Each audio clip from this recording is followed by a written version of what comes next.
So brilliant. We're on, and thank you so much, Martin, for joining me for this conversation. It's a true pleasure to spend time with you today, exploring your career and approach to work, and indeed life as well. On Coffee with Kofi, which I think, as you know, is really about talking to leaders from all over the world, diaspora included, around their call to pivot on what is a meaningful purpose to them and bring their talents and services to their families, their communities, and the world at large, really, the world at large. So thank you first and foremost for saying yes and making it happen today, really. My pleasure, Kofi. Always interested in having conversations where I don't know where they're going, but I'm alive to the fact that something will come out of it.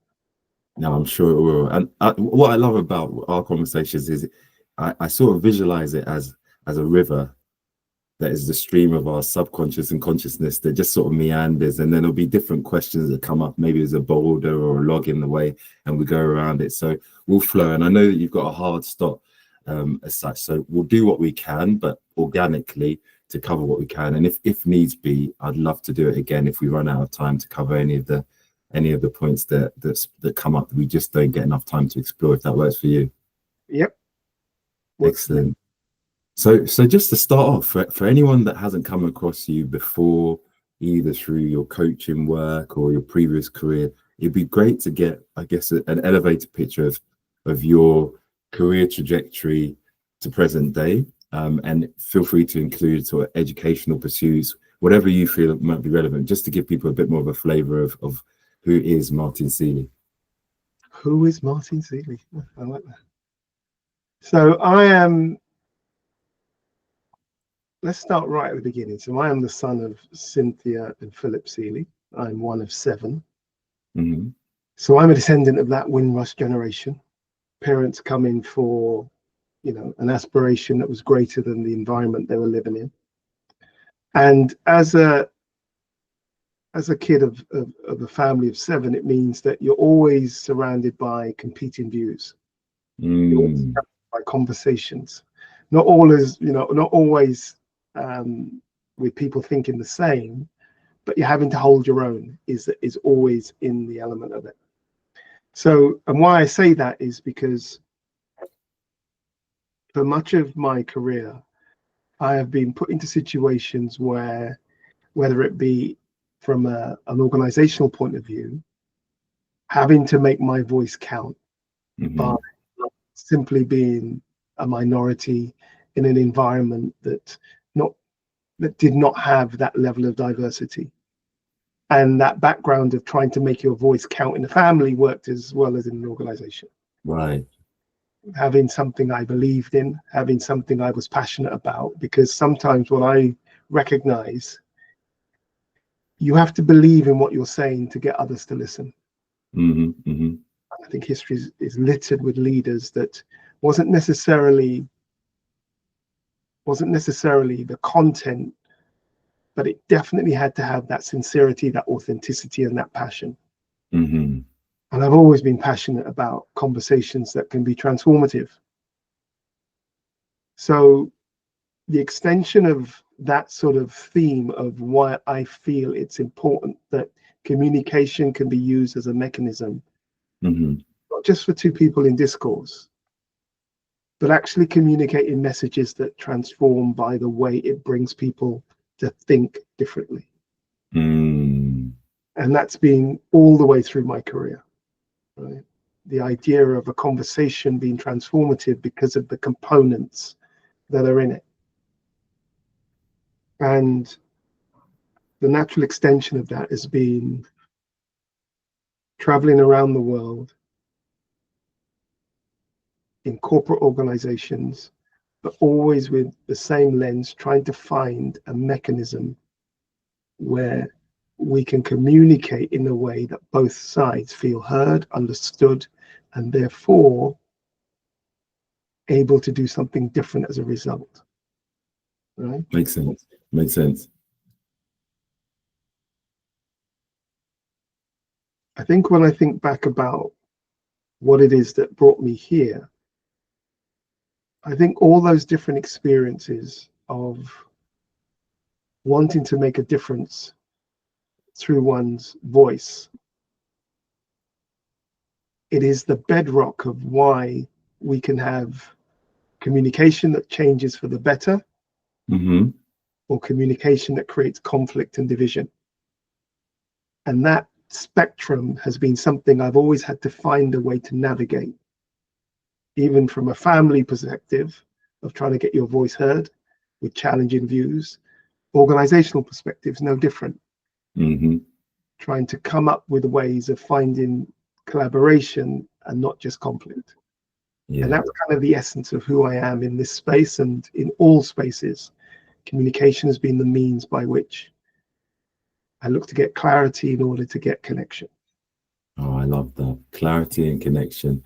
I think there's so much that you said in there that could center our conversation, from your place in the, sibling constellation, being a child of, first generation immigrants to a new environment and culture different to what was home, may still be home, and also that bridge from conflict to collaboration. When you talk about that, I think, at our best, we communicate and we seek to understand, and we get it, and you quickly find that common ground in terms of shared values, etc.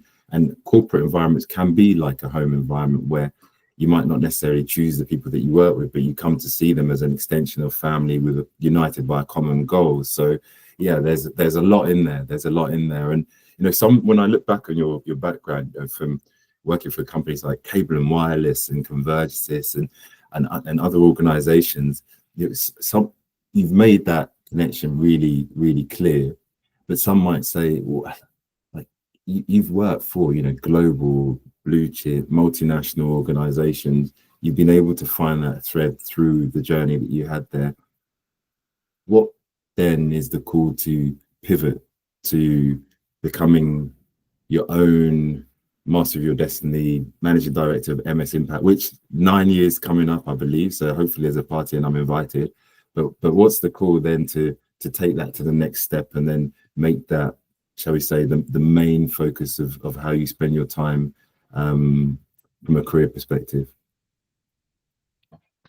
So working in corporate organizations comes with a whole bunch of other stuff other than the reason they hired you, right? Right. And being in that sort of hierarchical environment can be really challenging, and it can be rewarding as well. Sure. Now, what I found is, and this is interesting because traveling out to, I think I was going to Dubai on a Sunday afternoon, I'm in a very quiet Heathrow Airport lounge.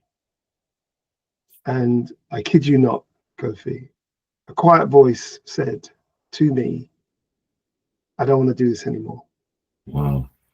I didn't even know what that meant, but the voice was still there several days after.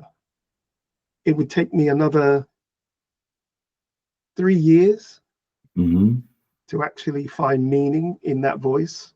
What it is that I didn't want to do anymore and what it is I do want to do. Right. And what I extracted from that conversation with myself was this. I love the fact that I got to travel to meet different people, and I've always enjoyed meeting different people. I love the fact that regardless of whether I was being a consultant, whether I was being a coach, whether I was being a facilitator, the common thread through all of that was making meaning through conversation. And therefore, what I decided was, I've been coaching in the background since about 1997. Wow. So it's always been a constant in the background. So even if I'm not working, I'm on some weekend retreat in some countryside, studying what it is, whatever the topic, whether it be interrelational conversations using something like NLP, whether it was around mentoring, whether it was around coaching, it didn't really matter, but I've been doing a lot of it. And I decided, what if I focused on the elements of that made me feel most fulfilled? Which is where the idea of, what if I set up a company that allowed me to focus on making a difference, but through the lens of that particular mode of operation? Mm. So I got rid of the stuff that I didn't really enjoy, and I started to focus on building relationships that can put me in the context of making a difference through conversation, Yeah. because that's all coaching is, really. Yes. Yeah. It's a conversation with another human being, but it has more elements to it, which means I'm not stressed about the hierarchical politic. I'm concerned about what it is that this individual is bringing to the table right now, and that's my chief concern. Mm-hmm. How can I make a difference right now for somebody whom is on the surface very senior, very well remunerated, has a lot of responsibility, but inside there are so many things that are not working. And Mm. that's manifesting itself in different ways. And it wasn't until I made coaching as a professional that allowed me to focus and bring all of me to those conversations, instead of just a little slice of me while I was doing a whole bunch of other stuff. I'm hearing you. I'm hearing you. And That is something that, and when I talk about the pivoting on a purpose and the calling to do something different, you framed it so beautifully insofar as that voice. I don't want to do this anymore.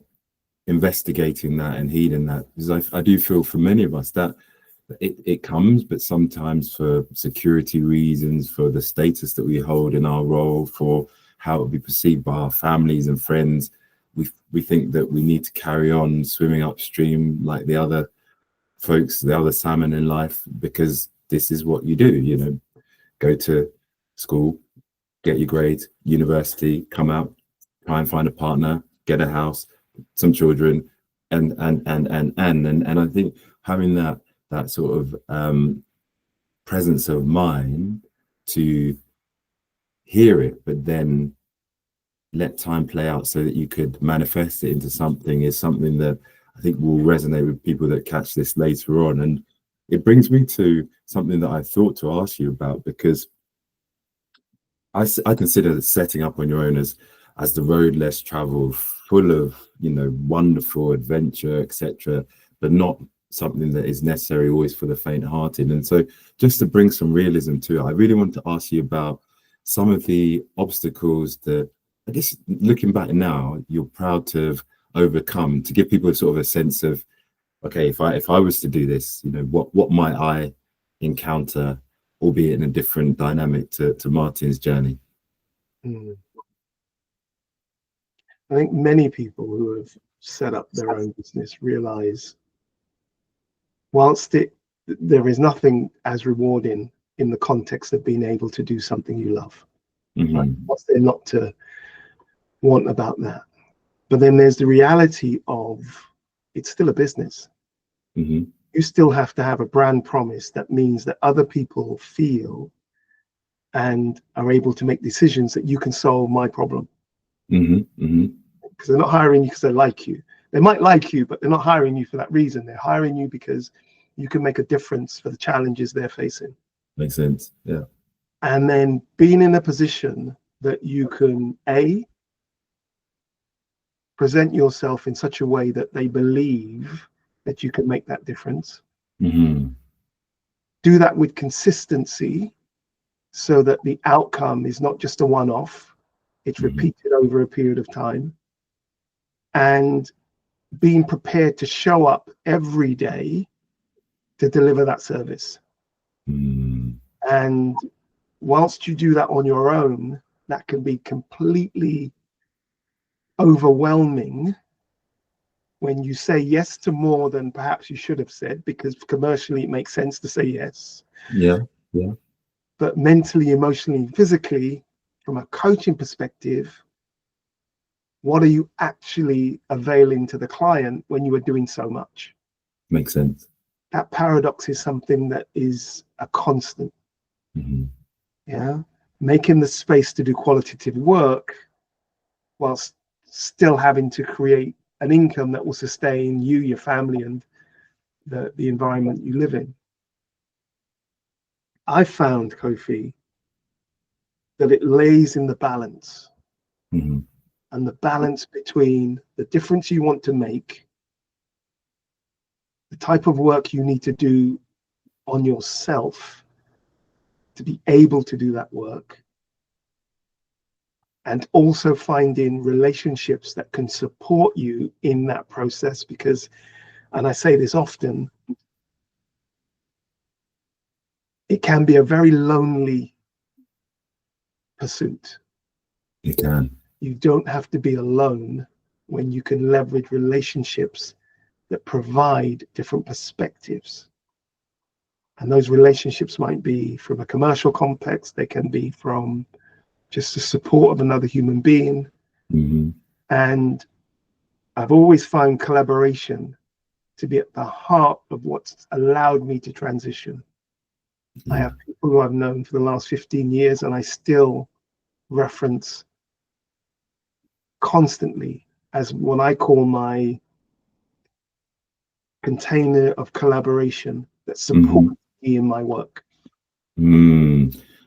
Yeah, container of collaboration makes a lot of sense, and the many hats that you wear as a business owner is something that comes through loud and clear. You know, from it's not just being the practitioner of your talent and your art, but the marketer of it. You know, the finance director for the sustainability piece, and so many more things, and the balance that you speak of definitely speaks to me, and hopefully others will pick up on that as well. So no, thank you.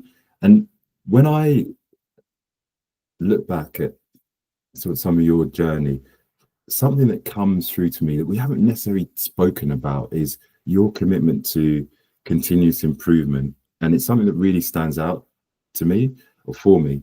And I was really curious as to where that drive comes from, because some may say when you get to a certain level of success, you know, does one need another qualification? Does one need to put themselves through an MBA, as you've done? Or does one need to become a supervisor? You know, is it not enough to be the practitioner? So I really wanted to sort of peel back some of that thinking from your perspective as to where that comes from, that sort of seeming desire to continually improve and develop your skills, really.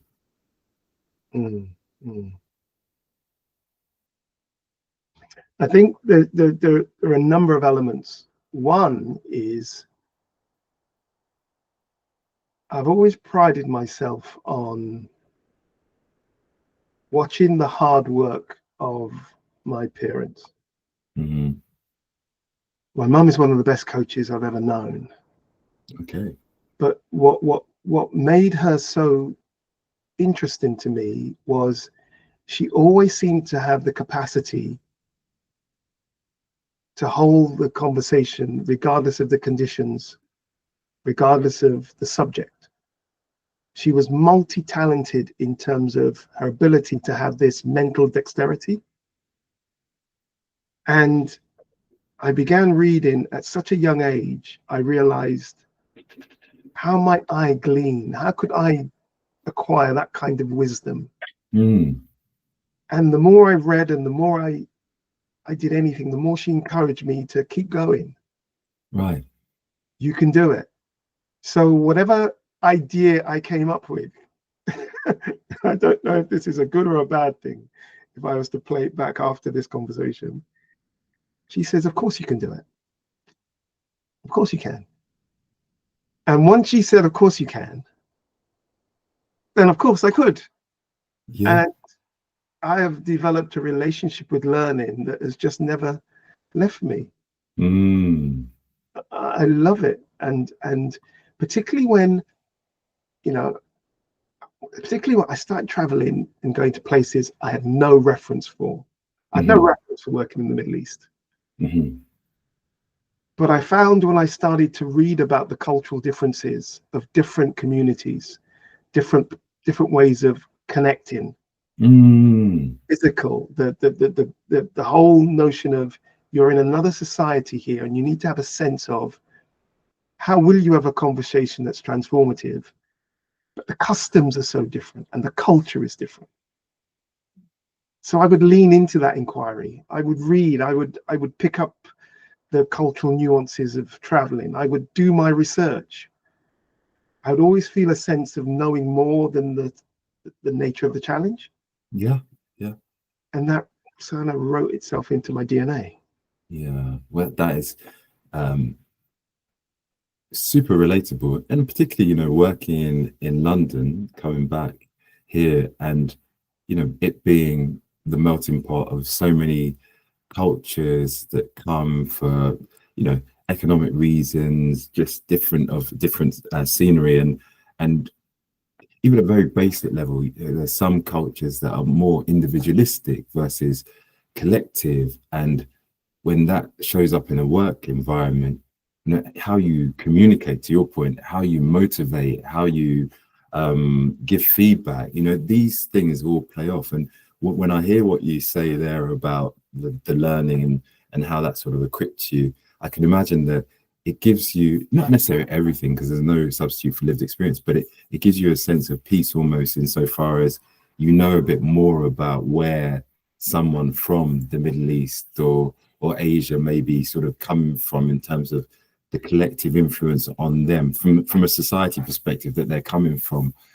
So super powerful, and something I really hope to emulate, because I think you've gone some, in terms of the accreditations with the EMCC, the ICF as well, and I'm sure I'm forgetting one or two in the MBA. That's not even for the faint-hearted, but I can see that comes through, that your words and your actions match up there, and I'm glad to benefit for it. So to continue, on the theme of self-improvement, something I love sharing with people is just the different tools available for such self-improvement. So just for yourself, when you look back in terms of how you've elevated yourself and indeed MS Impact as well, like, what are some of the tools that have been most effective on that journey for you that others might borrow, if it pertains?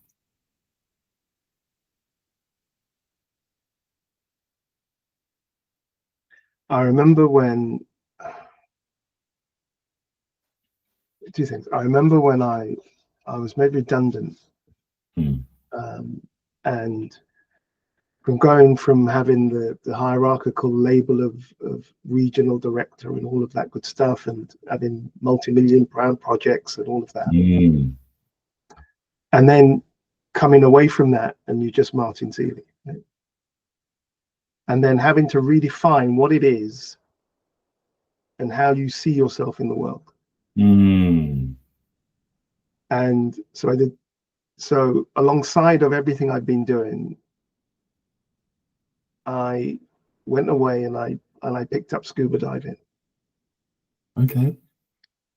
But the reason I did that was because I wanted to give myself a challenge that would allow me to release all of this negative energy of who am I, which was in the kind of, you embody when you separate yourself from a career or an organization. What's interesting, and you say it's not so much a tool, it's just a perspective. When I got to go beneath the waves and stare into that abyss,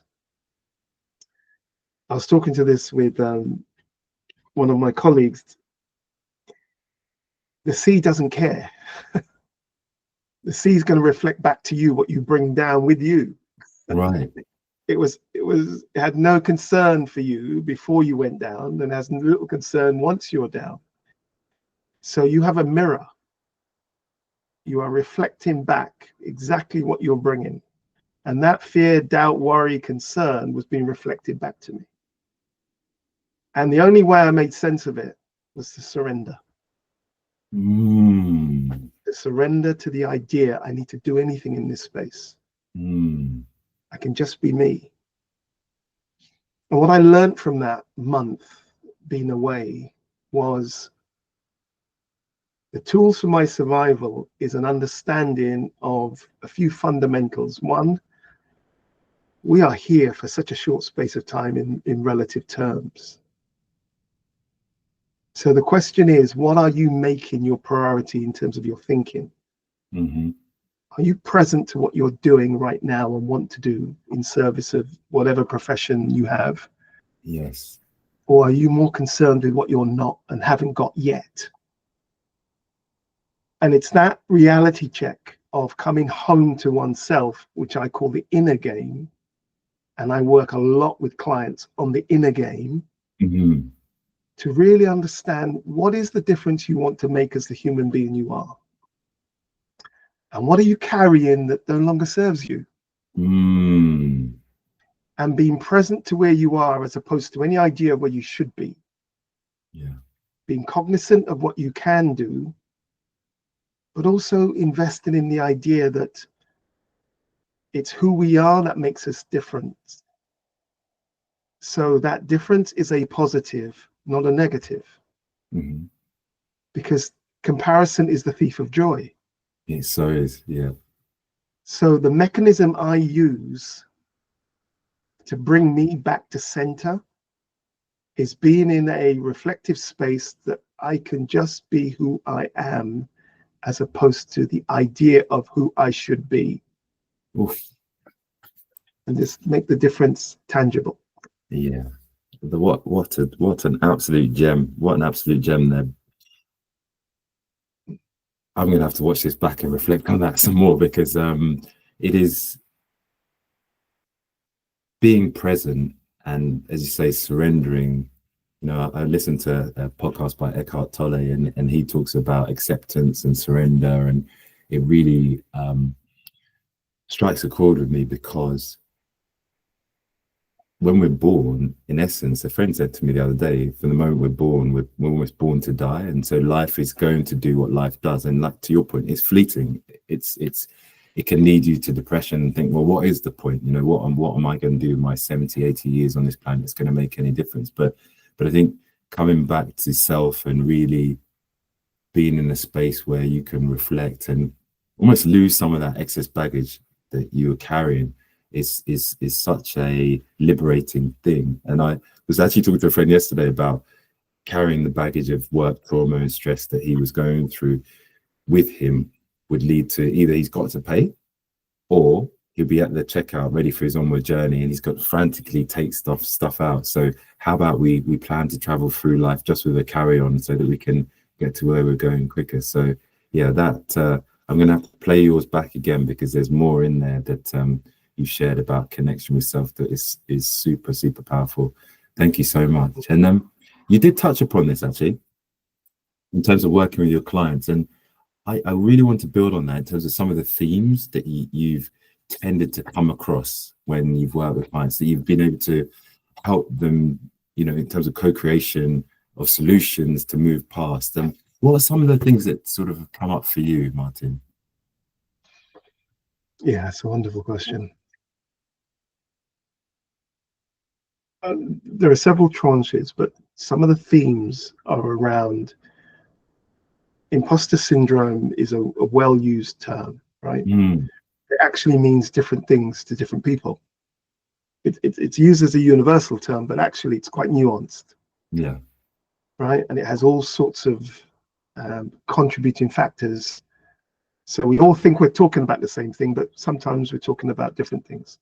But as a term, it's a term. And working for, particularly in the financial sector, where I'm working with individuals of high net worth, very senior, loads of responsibility, but for much of their time, they are in fight or flight, because the pressure is something they carry daily. They carry it every waking moment. There is this idea of, what am I missing? What's going to happen next? Very the opposite of being able to be in the moment. Yeah. And working on the inner game with those individuals, for them to come home to themselves in such a way they can make sense of the external environment, as well as make sense of their internal environment, and the two not just being this conflation of this dance, right? And in the financial sector, it's rife. And some of the clients I've worked with have had some of the most unbelievable stories to tell. You couldn't make it up. But yet there is a path. There is a journey. There's the consistency of, if you're prepared to do the work, you can find a way to, one, have your nervous system regulated to a point where you are able to actually control your own breathing. Something as simple as that. Instead of your breathing being controlled by the environment, and you are constantly having a shortness of breath because you're always worried about what's going to happen next. Yes, yes, yes, yes. Right? So regulating your own breathing, and often at the beginning of the work is to be in co-regulation, for them to adopt a new breathing pattern by being in company of you as the coach.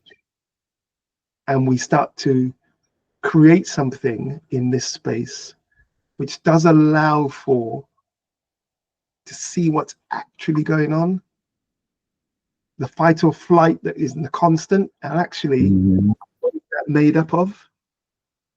And as soon as you start to move some of these things around, there is this moment of one finding one's own center despite the noise of the environment.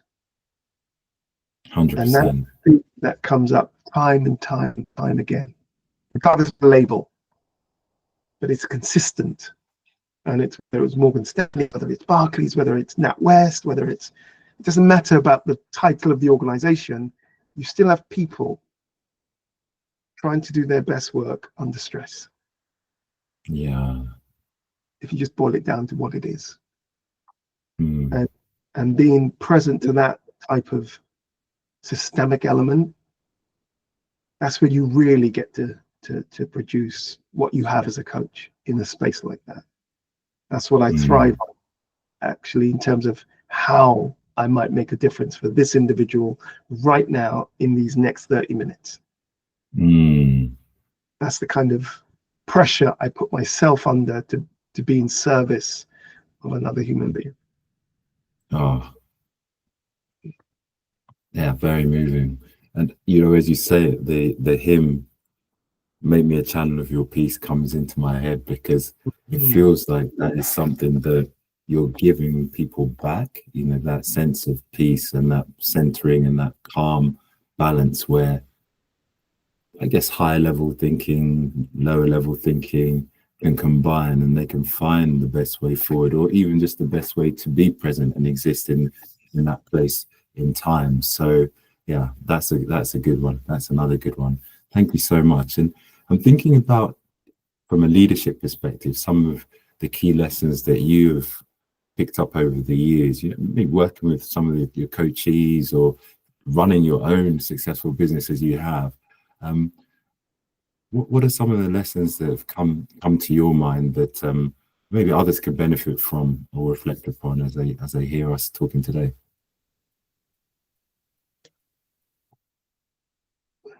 Again, leadership is one of those words everybody thinks they understand the same meaning because they don't. Yeah, true. It's true. It's true. But if I break it down for what's important for me, one, there's the idea that leadership has to beget followership. You have to create the conditions where others are able to follow you. Right. Take your lead. Right. And I always remember this phrase. What's the phrase? Where it's not so much I'm in charge, it's how do I look after the people who are in my charge? Ooh. You kind of spin it round to that servant leader. Yeah. Because for me, that opens up a window of what it might be inside of an organization when from the very top of the organization, the idea is this: we call our people our best asset, often common use phrase. But how are they made to feel inside of the organization is part of the story that they carry, their lived experience inside of these ideals. We lead with care. but do the people feel cared for? Right? We are an inclusive organization, but does everybody feel they're included? Right? So there's this conflation between the words and reality. So for leadership to mean something for me, in my experience, there is an understanding that leadership has a responsibility to everybody that sits underneath that umbrella. And underneath that umbrella has to be the care and consideration of that most important asset, the people. So you can't tell somebody we did this to make this change as a positive unless you had the feedback that because of this change, we feel positively, da da da. You can't tell somebody to have a felt sense. No. It's almost working in reverse. It's working in reverse there. Yeah. And it's so true. It's so true. I think organizations survive and exist and evolve on the strength and weakness of the culture, which are, I guess, the conditions you're talking about, and the people that they've got. And, we talked about it being an extension of your family. When you align for a mission with shared values, understanding that everyone will bring unique strengths, but can do so authentically, I think this is where the magic really, really, really can happen, because you to your point earlier, you do feel included. You do feel that you can have a voice. You do feel that you can collaborate with like-minded individuals from very different backgrounds to find the best solution to any challenge that you've got. And it is the nirvana that one day, Martin, I just pray that more organizations, with your support, certainly can access through their people and their leaders, really, because that would be something. That would be really something. Yeah, absolutely. And for many coaches that I'm in contact with right now, they're holding a space for their clients which is filled with so many, if you think about those massive macro forces, the political, the logical, the environmental, all of those forces coming together at the same time, and all of them having this element of energy to them because of their significance. And the coaches that are able to hold spaces and provide that space for some clarity of thought and feeling and being, that's no easy ask. So there's never really been a better time for me than being in a position where I can support coaches from a supervisory perspective. I can be supported by my supervisor. I can be supported by that collaboration I talked about. So for me, fundamentally, underneath leadership is a really simple idea. How are the relationships that are being developed, how are they made to count positively for everybody? How is everybody's contribution rewarded in such a way that they can not only survive inside of the pressure, they're able to thrive because of those conditions that the leadership has put in place? Because the words are one thing, but the experience, and you mentioned, it's like being in a family, because they're spending more time at work than they are often with their family. Yeah. And so that environment is pivotal, and which is why the work is so important. No, you're spot on there. You're spot on, and I'm mindful that our plane is due to land shortly. Even though it could be on a transatlantic long haul flight to Asia, I know that you've got something to run off to soon. So, if there's time, could I ask you just two more questions, rapid questions before we go? As ever, packed with nuggets of wisdom, pearls of knowledge. One of the things I would love to ask you is, do you have a sort of motto that you go through life remembering, just irrespective of circumstance, that you could share, that I might borrow unashamedly? Something my mum has always said: is no matter how bad the situation, she would say, "This too shall pass." Mm. And it's always been a really grounding phrase for me. Mm. Her wisdom has always transcended my own thinking. Yeah. So that's easy for me to come up with that.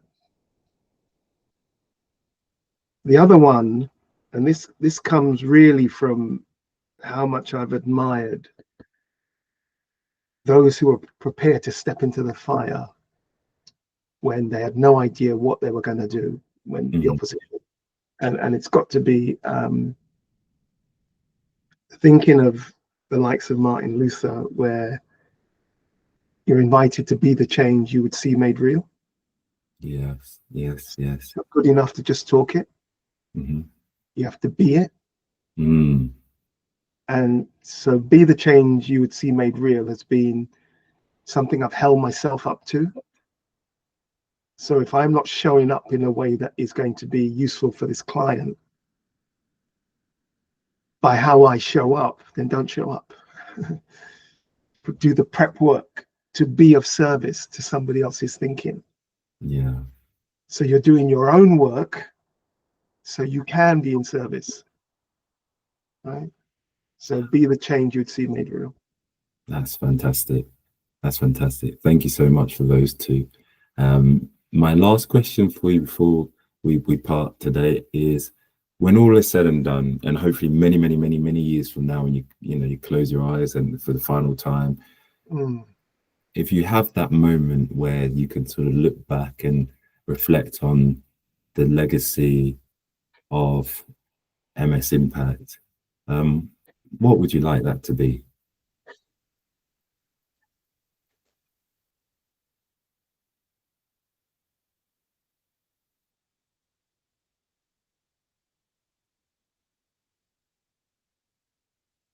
I was of service.